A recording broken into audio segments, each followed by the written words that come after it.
아멘.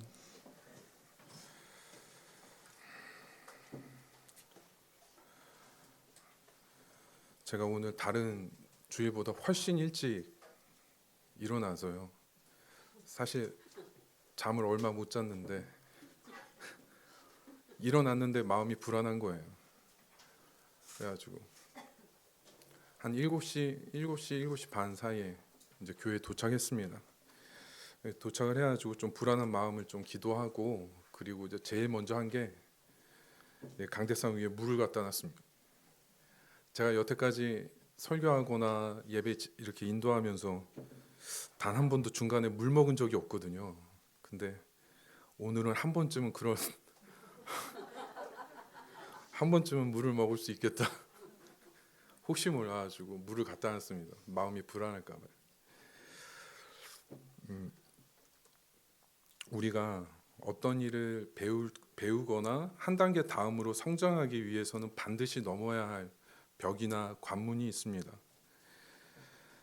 이제 제가 6살 때 피아노를 치기 시작했거든요. 근데 6살 때에서 8살까지 때 가장 집중해서 피아노를 쳤던 기억이 나요. 너무 열정적으로 배우고 그랬던 기억이 나요. 그때하고 제가 요즘 피아노를 치는 수준과 비교하면 어떨까요? 사실 비교 자체가 안 돼요. 그 6살에서 8살 그 한창 클래식 쳤을 때 그때 실력이 월등합니다. 그 보통 6살 때 피아노를 시키면은 보통 레슨을 한 20분에서 30분 정도 합니다. 그러니까 그 이상 소화하기가 힘든데, 저는 그 어린 나이에 얼마나 선생님을 붙들고 늘어졌는지 몰라요. 그러니까 피아노를 배울 때 처음에 악보를 못 보니까 선생님이 쳐주면은 그걸 똑같이 치는 거를 연습을 하잖아요. 너무 잘하고 싶은 거예요, 어린 나이에.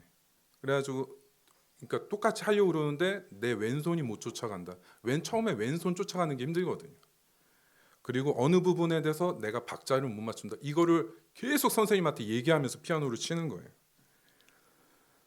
그러니까 레슨 시간이 길어지죠. 집에서도 엄청 혼자 연습하고요, 될 때까지. 그러니까 그때랑 제가 요즘 치는 그런 피아노하고 비교하면 비교가 안 되는 거예요. 제가 선생님을 신뢰하는 마음이 있었기 때문에 그 어린 나이에 제가 어느 부분 못하고 어느 부분 약한지 얘기하는데 거리낌이 없어요. 근데 지금은 그럴 수가 없습니다. 지금 저한테 피아노 가르쳐 줄 분도 없지만은 지금 제가 누군가한테 가서 어떤 피아노 부분 내가 이 부분 못하는데 이 부분 어떻게 해야 되냐고 물어보는 게 너무 부끄러워. 할 수가 없죠. 공부도 마찬가지거든요. 만약에 내가 공부에 대한 분명한 목적이 있으면은 자기가 약한 부분 선생님한테 얘기하는 거 부끄러워하지 않습니다. 얼마든지, 왜냐하면은 한번 부끄럽더라도 내가 공부를 어떻게 해서든지 목적을 달성하는 게 목적이니까 계속 찾아가게 되죠. 처음에 회사에 입사했을 때도 마찬가지예요. 처음에 사수에게 일을 배우기 시작하잖아요, 개인적으로. 자신의 생계와 진로가 달려있기 때문에 모든 것을 다 해서 배우기 시작해요. 자기가 약한 거 어느 부분 못하는지 처음엔 다 얘기합니다. 그 부분을 극복하고 해야 되니까요.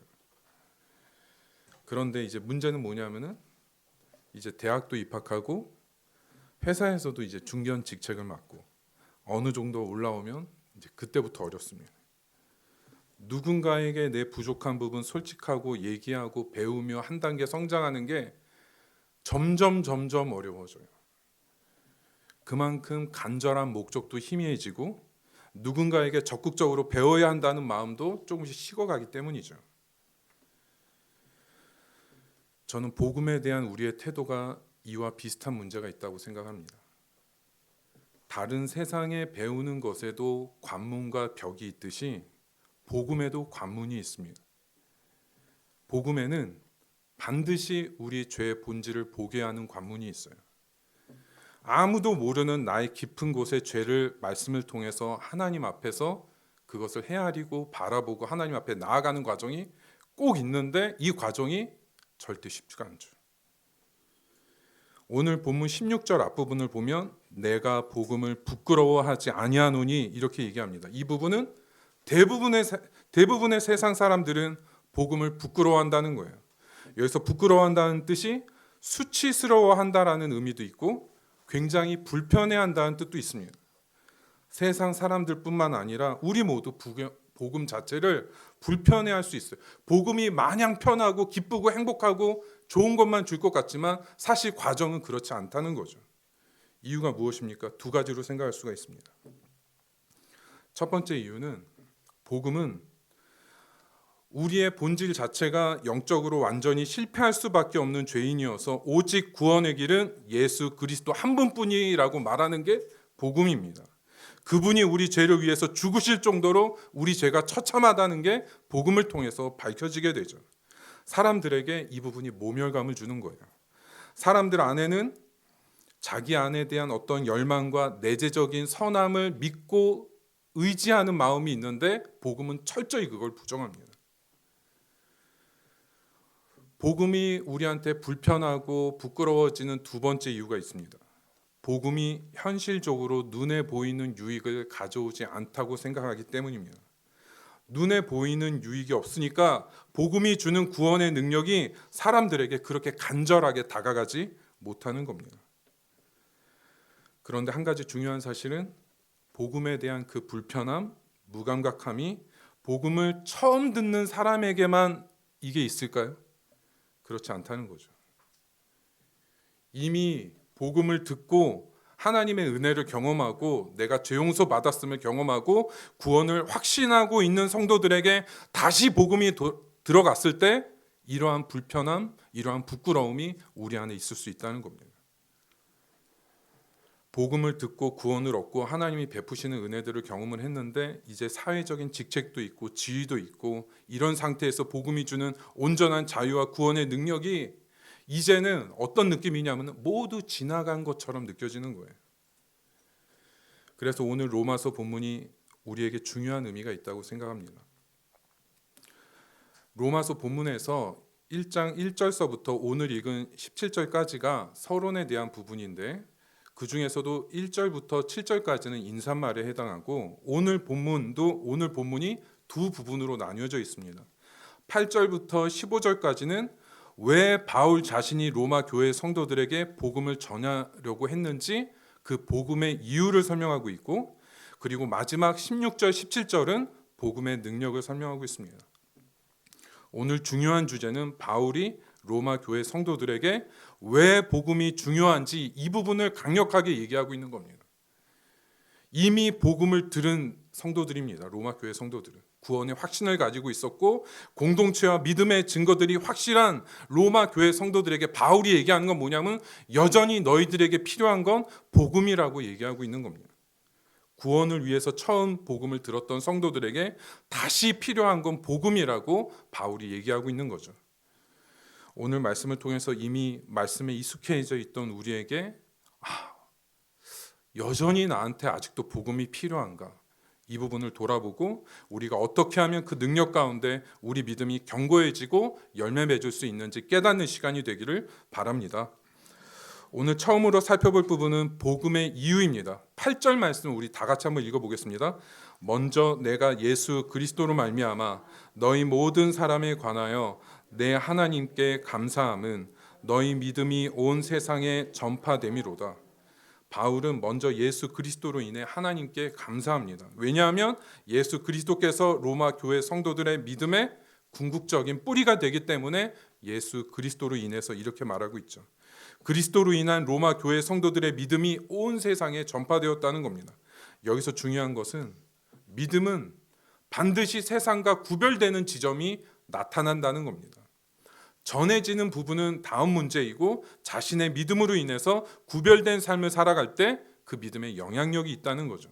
그리고 나서 바울이 로마 교회 성도들에 대한 자신의 간절함을 말합니다. 9절과 10절 말씀 함께 교독하겠습니다. 내가 그의 아들의 복음 안에서 내 심령으로 섬기는 하나님이 나의 증인이 되시거니와 항상 내 기도에 쉬지 않고 너희를 말하며.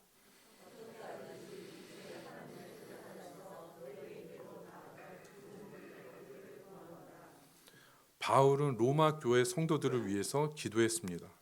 한 번도 로마에 가보지도 못하고 자신이 세운 교회도 아니고 그런데 그들을 위해서 기도합니다. 이유는 뭐냐면 그들에게 복음을 전해야 된다는 간절함이 바울에게 있기 때문입니다. 이러한 간절함이 9절 10절이 아니라 13절 앞부분에서도 드러납니다. 형제들아 내가 여러 번 너희에게 가고자 한 것을 너희가 모르기를 원하지 아니하노니. 한 번도 가보지 못한 로마 교회 성도들과 바울이 지금 어떤 걸 시도하고 있는 겁니까? 단순히 편지를 쓰고 있는 건데 그걸 통해서 복음의 소통, 영적인 교제를 시도하고 있는 겁니다. 로마 교회 성도들이 자신의 마음, 복음에 대한 간절함을 알아주기 바라는 마음으로 표현하고 있는 거죠. 그럼 이제 여기서 우리는 이 부분이 잘 이해가 되지 않습니다. 자기가 가보지도 않고 한 번도 보지도 못한 사람들, 자신이 세우지도 않은 로마 교회 바울은 왜 그렇게도 간절히 복음을 전하고자 하는 열망을 가지고 있는가? 이 부분이죠. 오늘 본문에서 중요한 첫 번째 핵심입니다. 그 이유는 복음이 우리에게 주는 구원이 전부가 아니라는 겁니다. 무슨 말인가 하면 예수 그리스도를 믿고 복음을 듣는 것은 구원받고 끝나는 게 아니라는 거예요. 복음의 이유에 대해서 11절부터 15절 말씀하고 있는데 우리 함께 교독하겠습니다. 내가 너희 보기를 간절히 원하는 것은 어떤 신령한 은사를 너희에게 나누어 주어 너희를 견고하게 하려 함이니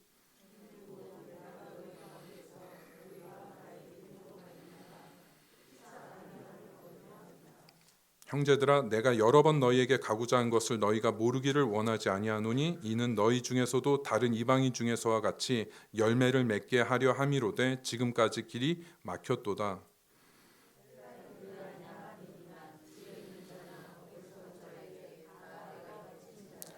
그러므로 나는 할 수 있는 대로 로마에 있는 너희에게도 복음 전하기를 원하노라.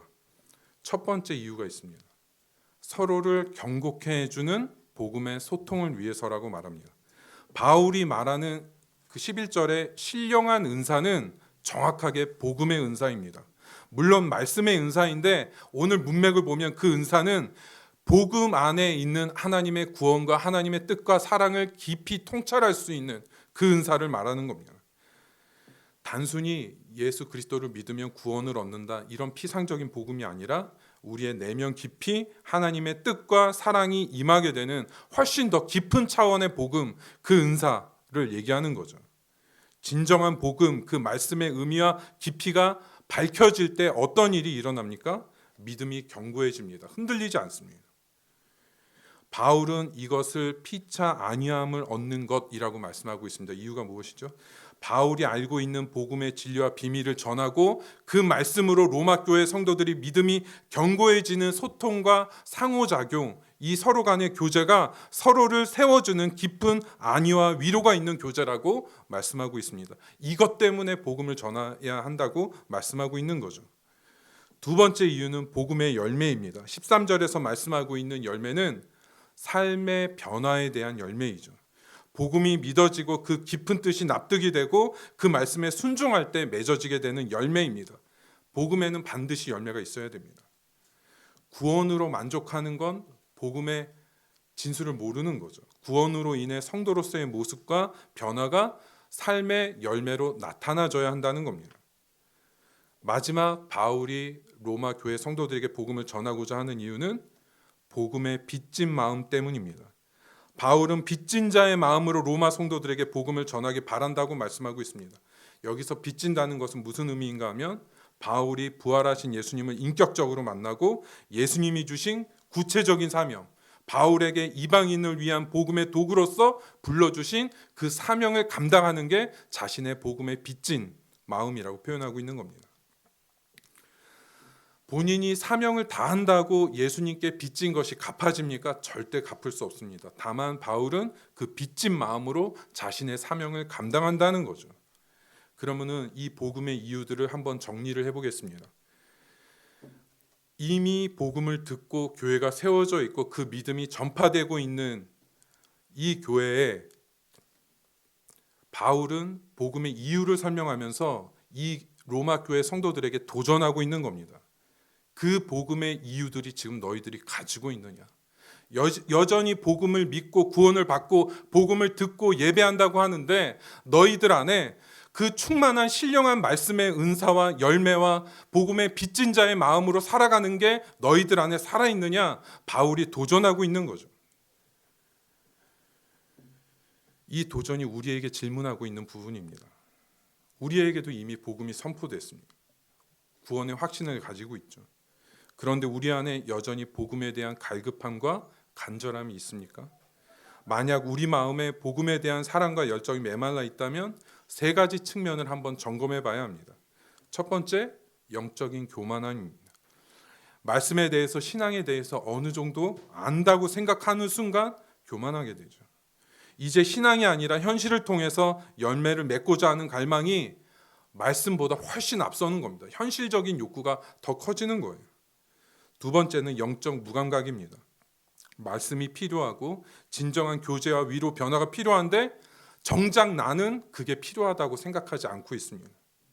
현실적인 조건만 갖추어지면 나는 괜찮다고 생각하고 살아가는 거죠.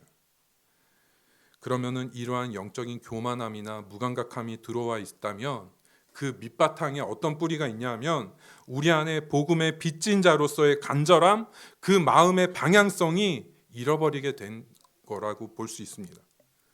복음이 우리 심령에 선포돼서 내가 진정 죄인이고 예수 그리스도의 보혈로 구원받은 존재라는 걸 알았을 때의 기쁨과 감사함과 감격, 나 같은 죄인을 긍휼히 여겨주시는 예수님의 기쁜 사랑이 내 안에 메말라갈 때 여전히 복음을 듣고 있어도 멀게 느껴지고 영적으로 메마르게 되는 거죠. 다시 우리 안에 그 신령한 은사를 사모하는 마음이 회복되어야 한다는 겁니다. 말씀에 대한 그 깊은 이해와 하나님의 뜻에 순종할 수 있는 그 갈망이 우리 안에 회복되고 말씀으로 구별된 삶으로 나아가고 공동체 안에 복음의 소통과 위로가 우리 안에 풍성해져야 한다는 거죠. 제가 존경하는 그 안수 집사님 한 분이 계십니다. 제가 미국에서 신학대학원 처음 입학하고 나서 처음에 사역지를 정해질 때까지 이렇게 몇 개월 시간이 있었는데 그 사역지를 찾기 전까지 다니던 교회 안수 집사님입니다. 너무 처음 들어가는데 너무 반갑게 저를 맞아주시는데 이미 제가 처음 그 안수 집사님을 뵀을 때 70을 넘긴 나이였습니다. 평생 미국에서 회계사 일을 하시다가 은퇴를 하고 나서 이제 정식으로 교회 온전한 사역에 헌신하기로 한 거였죠. 사역자는 아닌데 이제 교회 재정 그리고 선교 사역에서 이제 교회에서 중요한 직책을 맡고 거기에 모든 삶을 헌신하고 있는 분이었습니다. 근데 제가 처음에 미국에 와서 갑자기 신장 결석이나 이렇게 아픈 때가 있었거든요. 그런데 이분이 직접 찾아와 주시더라고요. 집에 직접 찾아와 주셔서 기도해 주시고 그리고 이렇게 교회 안에 편하게 있을 수 있도록 여러 가지 배려를 해주시는 겁니다. 그리고 자신의 집도 교회에 오픈을 해놔서 교회 모임이 이제 자기가 있는 그 집에서 할 수 있도록 이렇게 오픈을 해놓기도 하고요. 이 정도 모습도 너무 존경스러웠습니다. 제가 볼 때는 진짜 평신도 안수 집사님인데 대단하시다. 이렇게까지 헌신하면서 살아갈 수 있나 그런 생각이 들었습니다. 근데 제가 처음에 사역지가 생겨서 이제 그 교회를 떠나게 됐는데 그 교회 사역자분이 저한테 연락을 줬습니다. 그 안수 집사님 소식을 알려주려고요. 선교를 떠나시려고 교단에서 하는 선교 훈련을 받고 계신다는 소식이었어요. 깜짝 놀랐죠. 이미 70이 넘으신 나이인데 너무 위험할 수도 있는데 선교 떠나시겠다고 교육받고 계시다는 소식을 들었습니다. 그리고 조금 후에 나중에 결국 그 안수 집사님이 선교 사역을 하시다가 그 중간에 하늘나라로 가셨다는 소식을 제가 듣게 됐습니다. 제가 이 분의 모습을 보면서 복음의 열정이 그 마음속에 샘솟을 때 어떤 삶을 살아갈 수 있는지를 제가 보게 된 겁니다. 직접 눈으로 보게 된 거죠. 물론 우리가 복음 믿는다고 해서 모두 선교 나가고 사역해야 하고 절대 그런 의미가 아닙니다. 근데 적어도 복음을 믿고 내가 정말 구원을 받았다면 복음의 빚진 자로서 살아가는 간절함과 열정이 우리 안에 있어야 된다는 거죠. 우리 안에 말씀의 신령한 은사로 하나님의 깊은 사랑에 잠겨서 진정한 위로의 교제와 복음에 대한 열정이 우리 안에 온전히 회복되는 그런 은혜가 충만하길 바랍니다. 오늘 마지막으로 살펴볼 부분은 복음의 능력입니다. 바울이 서론에서 결국 로마 교회 성도들에게 주장하고 싶었던 이유, 복음의 이유를 설명하면서 결국은 그 성도들에게 전해주고 싶었던 건 복음입니다. 로마 교회 성도들, 너희들에게 지금 필요한 건 여전히 복음이라고 바울이 얘기하고 있는 거죠. 복음의 능력이 무엇인지 16절 17절에 소개하고 있습니다. 16절 17절 우리 다 같이 한번 읽겠습니다. 내가 복음을 부끄러워하지 아니하노니 이 복음은 모든 믿는 자에게 구원을 주시는 하나님의 능력이 됨이라. 먼저는 유대인에게요 그리고 헬라인에게로다. 복음에는 하나님의 의가 나타나서 믿음으로 믿음에 이르게 하나니 기록된 바 오직 의인은 믿음으로 말미암아 살리라 함과 같으니라. 바울이 복음을 부끄러워하지 않는다는 강한 표현은 거꾸로 바울은 복음을 절대적으로 붙들고 있는다는 표현입니다. 왜냐하면 복음은 모든 믿는 자에게 구원을 주시는 하나님의 능력이라는 거죠. 우리가 여기에서 주의해서 봐야 할 부분은 하나님의 능력이라고 표현하는 부분이 현재 시제예요. 여기서 바울이 강조하고 있는 부분이 있습니다. 하나님의 능력은 마지막 미래에 마지막 때 이루어지는 그 구원이 아니라 지금 현재 임하는 하나님의 구원의 능력이라고 말씀하고 있는 겁니다. 하나님의 능력, 그 구원은 먼 미래에 확증되고 따라오는 구원의 약속, 그 정도가 아니라 지금 현재 우리한테 임하는 능력이 될 수 있다고 말씀하고 있는 겁니다. 복음이 선포될 때 내가 그 복음을 붙들고 믿게 되면 하나님이 주시는 용서와 자유와 새로운 마음을 주시는 능력이 즉각적으로 임하게 되는 은혜가 있다는 거죠. 이 능력으로 가는 유일한 길이 믿음이라고 말씀하고 있습니다. 믿음은 그리스도의 십자가 죽으심과 부활로 경건치 아니한 죄인을 의롭다 하시는 하나님의 능력을 전적으로 신뢰하는 게 믿음이죠. 그런데 우리가 로마서 전체를 한번 살펴보면 바울이 말하는 믿음에는 두 가지 요소가 있습니다. 첫 번째, 항복의 의미가 있습니다. 하나님의 절대적인 말씀과 복음의 권위 위에 죄인인 우리가 하나님께 항복하는 것이 믿음이라는 거예요. 그런데 그 항복하는 게 억지로나 강요나 의무적으로 하는 항복이 아니라 두 번째 요소는 인격적인 하나님에 대한 신뢰라는 겁니다. 무조건 믿는 게 아니에요. 하나님의 깊은 인내와 사랑의 인도하심에 순복하는 게 믿음입니다. 믿음은 하나님의 강력한 은혜로 하나님께서 우리를 설득하며 인도하실 때 그 하나님의 은혜에 압도되어서 하나님께 믿음의 반응을 드리는 거예요.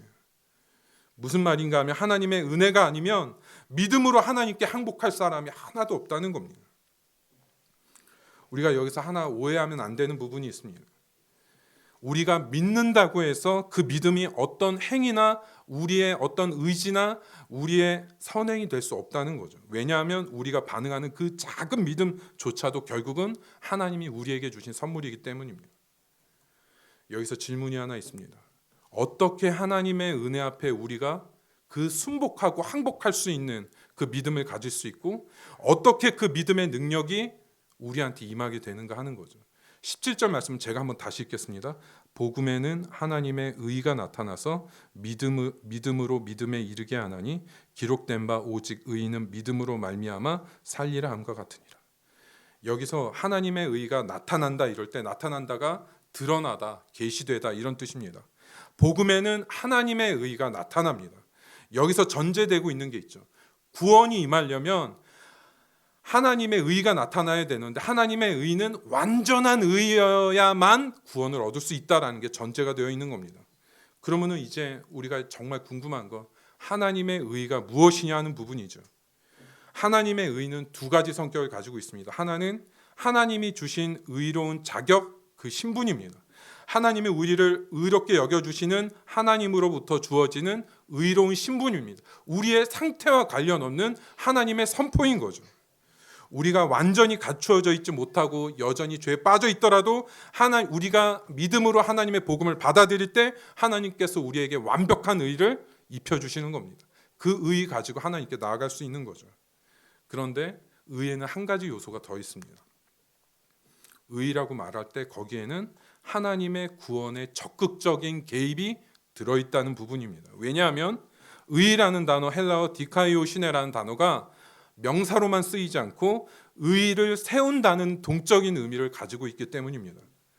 하나님이 우리 가운데 개입하신다는 거예요. 의라는 것.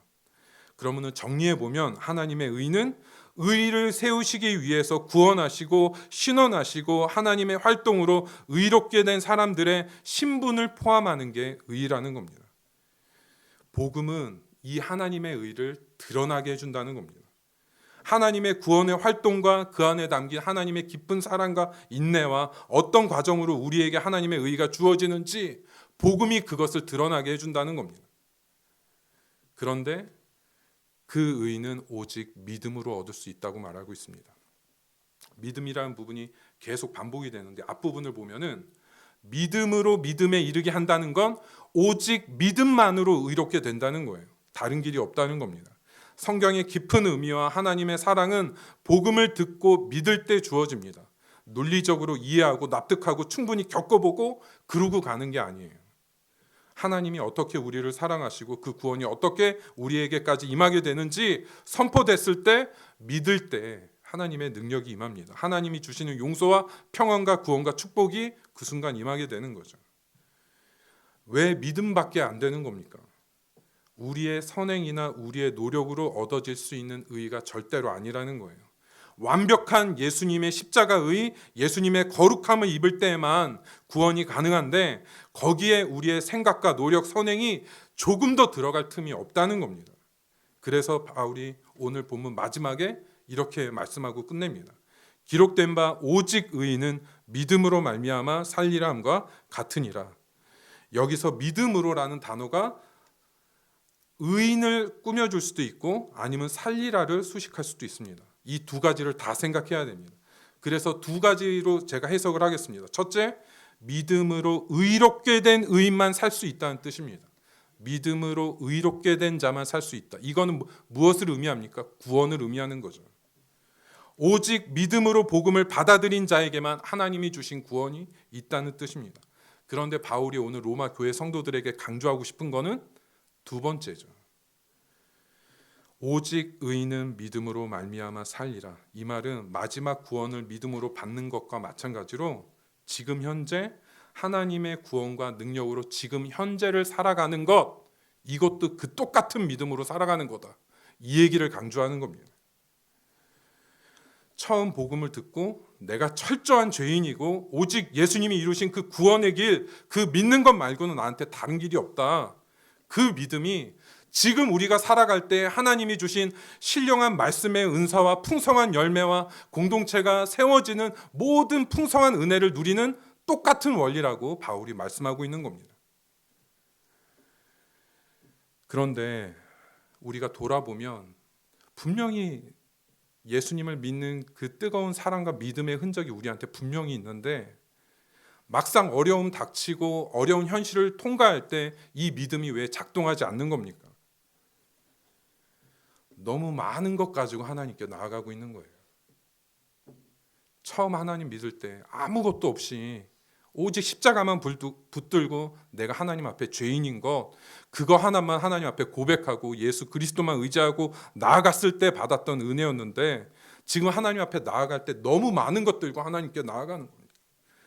내가 가지고 있는 직책, 사회적인 지위, 내가 누리고 있는 재산, 그동안 변해왔던 내 내면적인 모습들, 내 의 가지고 하나님께 나아가려고 하는 겁니다. 분명히 하나님께서 우리에게 많은 걸 주셨죠. 일도 주시고 돈도 주시고 자녀도 주시고 사회적인 지위와 책임도 모두 주셨죠. 하나님께 많은 헌신도 했고 그동안 말씀 붙들고 우리의 내면이 변화된 부분도 있습니다. 그러면 우리가 하나님께 나아가는 자세가 달라집니까? 그 길이 달라져야 하는 겁니까? 그게 아니라는 거죠. 마치 하나님이 주신 것이 내가 이룬 것이냐 하나님께 나아갈 때 우리 은혜가 막히게 되는 거죠. 제가 사역했던 교회에 한 번은 유명한 정치인이 참석을 했습니다. 예배 한 30분 전에 도착을 해서 담임 목사님 빨리 먼저 뵈야 된다고 담임 목사님 만나서는 예배 끝난 다음에 자기한테 이렇게 한번 인사할 수 있는 기회를 달라고 부탁을 하는 겁니다. 저 유명한 정치인이어서 담임 목사님이 좀 걱정하시겠다 이랬는데 그건 제 걱정이고 담임 목사님 단번에 거절하십니다. 예배를 드리러 왔으면 그냥 예배만 드리고 가시라고. 여기에서 예배 끝나고 마이크를 잡거나 인사하거나 그럴 수 없다고. 결국 그 정치인은 굉장히 불쾌하면서 교회를 나가서 결국 다른 곳으로 가게 됐죠. 구원받기 전이나 구원받은 이후나 하나님께 나아가는 원리, 하나님의 은혜로 우리가 변해가는 그 원리는 변하지 않는다는 겁니다. 철저한 죄인으로 하나님께 오직 믿음으로 나아가는 거죠. 그 믿음만 구원을 가져오고 그 믿음만 능력을 가져오고 우리 안에 변화되지 않은 부분들이 변화되고 진정한 신령한 은사를 사모하는 마음이 회복되어져 가는 겁니다. 하나님 앞에 철저한 죄인으로 갈급한 심령으로 나아갔던 그 믿음이 회복돼서 하나님의 구원과 능력이 오늘 이 시간 임하는 축복이 있기를 바랍니다. 그래서 우리 안에 신령한 은사와 진정한 교제와 위로와 삶의 진정한 열매들이 풍성하게 맺어지는 귀한 축복 누리시기 바랍니다. 오늘 말씀 생각하면서